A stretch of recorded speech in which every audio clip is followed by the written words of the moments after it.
کبھی کبھار لگتا ہے کہ پاکستان میں ارتقائی عمل رک سا گیا ہے۔ اس حوالے سے اگر کوئی شک تھا تو 3 مارچ کو وہ بھی دور ہو گیا جب شہباز شریف نے وزیر اعظم کا ووٹ لے کر تقریر شروع کی۔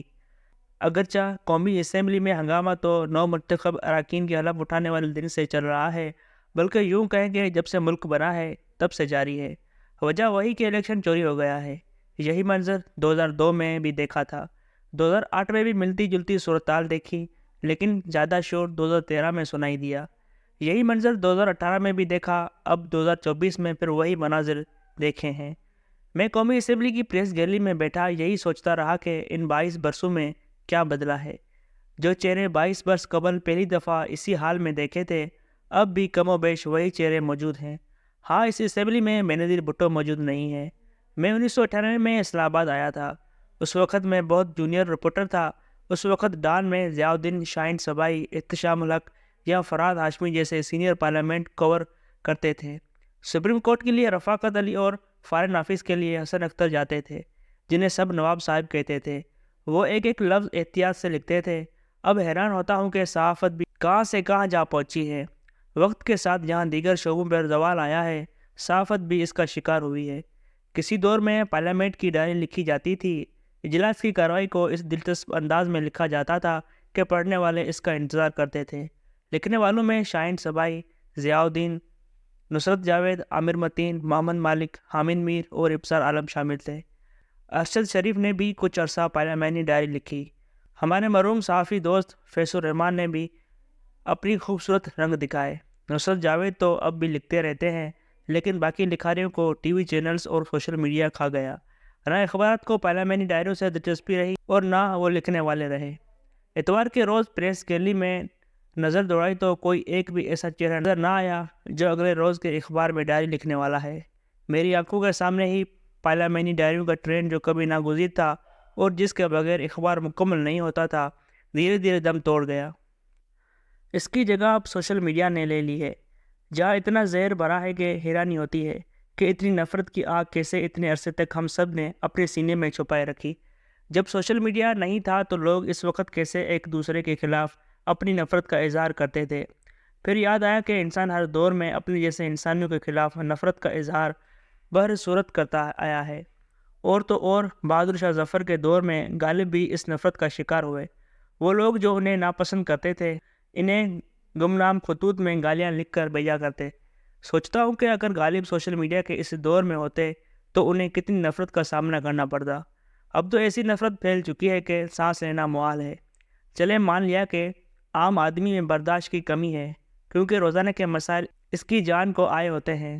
وہ سارے دن کی فرسٹریشن کو سوشل میڈیا پر دوسروں پر اتار کر خود کو ہلکا پھلکا محسوس کرتا ہے۔ لیکن ان سیاستدانوں کا کیا کریں جو عام آدمی سے بھی زیادہ برے کردار اور گفتگو کے مالک نکلتے ہیں؟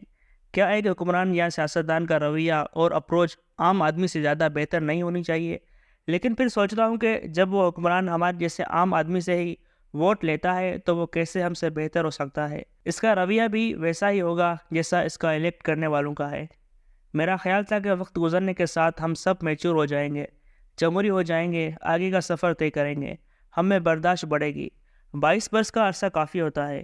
2002 میں پیدا ہونے والے بچے نے 2024 کے الیکشن میں باقاعدہ ووٹ ڈالا ہے، وہ اس ملک کے حکمران چن رہا ہے۔ لیکن ہم نے کیسا ہجوم چن کر اسمبلی میں بھیجا ہے جو ایک دوسرے کے گلے کاٹنے پر تلا ہے۔ ایک دوسرے کو اسمبلی فلور پر کھلے عام گالیاں دی جا رہی ہیں، ایک دوسرے پر جوتے پھینکے جا رہے ہیں، دھکے دیے جا رہے ہیں۔ یہ کون لوگ ہیں اور یہ کہاں سے آئے ہیں؟ 2002 میں پی پی اور نون لیگ والے پرویز مشرف پر دھاندلی کا الزام لگاتے تھے کہ انہوں نے کاف لیگ کو دھاندلی سے جتوایا۔ 2008 میں پی پی نے پرویز مشرف پر پھر یہ الزام لگایا۔ 2013 کے الیکشن کو زرداری صاحب نے آروز کا الیکشن قرار دیا تھا، مطلب اس الیکشن میں بھی دھاندلی ہوئی تھی۔ 2018 میں عمران خان پر الزام لگا کہ وہ دھاندلی کے نتیجے میں وزیر اعظم بنے ہیں۔ 2024 میں تو سب ریکارڈ ٹوٹ گئے ہیں۔ پہلی دفعہ اسمبلی میں آزاد امیدواروں کی تعداد پی پی اور نون لیگ کے امیدواروں سے بھی زیادہ ہے۔ پی ٹی آئی کا ویسے ہی صفائی ہو گیا ہے کہ اس کا نشان چھن گیا، انہیں تو خواتین کی مخصوص سیٹیں تک نہیں ملی۔ عمران خان جیل میں ہیں اور ان کی پارٹی ہاؤس کے اندر احتجاج کر رہی ہے، جیسے پرویز مشرف کے دور میں پی پی اور نون لیگ کرتی تھیں۔ یہ کبھی عمران خان احتجاج کرتے تھے یا ان کے خلاف احتجاج ہوتا تھا؟ اب بتائیں یہاں سے آپ نے کہاں جانا ہے؟ یہ تو طے ہے کہ جمہوریت پاکستان میں رضیہ کی طرح گنڈوں میں پھنس گئی ہے۔ کسی کو سمجھ نہیں آ رہی کہ رضیہ کی جان ان سب سے کیسے چھڑائی جائے۔ انگریزوں نے تو یہ سوچ کر اس خطے میں جمہوریت متعارف کرائی تھی کہ اب ہندوستانیوں کو اپنی بادشاہ تبدیل کرنے کے لیے قتل نہیں کرنا پڑے گا۔ لیکن کیا کریں، ہندوستانی تو ہزاروں سالوں سے بادشاہ بدلنے کے لیے تلوار سے ہی کام لیتے آ رہے ہیں۔ وہ مزاج کیسے بدلا جائے، اس خطے کے رویے کیسے جمہوری بنائے جائیں، وہ انگریز افسر یاد آتا ہے جس نے کہا تھا کہ انگریزوں نے اس خطے کے لوگوں پر ظلم کیا تھا، کہ جو یورپین قوموں کے لیے قوانین بنائے تھے وہی اٹھا کر ہندوستانیوں پر نافذ کر دیے۔ کتاب دی اسٹرینجرز ان انڈیا میں گورا افسر کہتا ہے کہ یہ قوانین ان معاشروں کے لیے تھے جہاں جھوٹ بولنا بہت بڑا گناہ سمجھا جاتا ہے، جبکہ ہندوستان میں تو ہر بندہ عدداً جھوٹ بولتا ہے۔ یورپ میں کوئی قتل کی جھوٹی گواہی دینے کا سوچ بھی نہیں سکتا، جبکہ بھارت اور پاکستان میں قتل کے مقدمات میں جھوٹی گواہیاں سب سے زیادہ ہوتی ہیں، جس پر بے گناہ پھانسی چڑھا دیے جاتے ہیں۔ یہی حال اس خطے میں جمہوریت کا ہوا ہے، جہاں جمہوریت سے زیادہ انسان مضبوط ہیں۔ وہ لیڈر نہیں بلکہ ایسے مقدس ہستیاں بن چکے ہیں جن کی اب پوجا کی جاتی ہے۔ جمہوریت کا مقصد ہی ختم ہو چکا ہے۔ ہمارے ہاں اب ایسے گروہ بن چکے ہیں جو سارا دن ایک دوسرے کو گالیاں دیتے رہتے ہیں، اور جس کے ہاتھ جو لگتا ہے وہ اٹھا کر لے جاتا ہے۔ اگر 22 برس بعد بھی اسمبلی کا وہی ماحول ہے جو میں نے 2002 میں دیکھا تھا، تو آپ بتائیں کہ یہ جمہوریت واقعی اس خطے کے لیے بنی تھی؟ جمہوریت ایک مائنڈ سیٹ کا نام ہے، جبکہ ہمارے ہاں تو عقل کا استعمال ہمیشہ سے ممنوع رہا ہے۔ اس خطے میں بادشاہ ہی کامیاب رہ سکتا ہے، سیاسی حکمران نہیں۔ وہی پرانی حکایت کہ ایک سلطنت میں ہزاروں فقیر تو رہ سکتے ہیں لیکن 2 بادشاہ نہیں رہ سکتے۔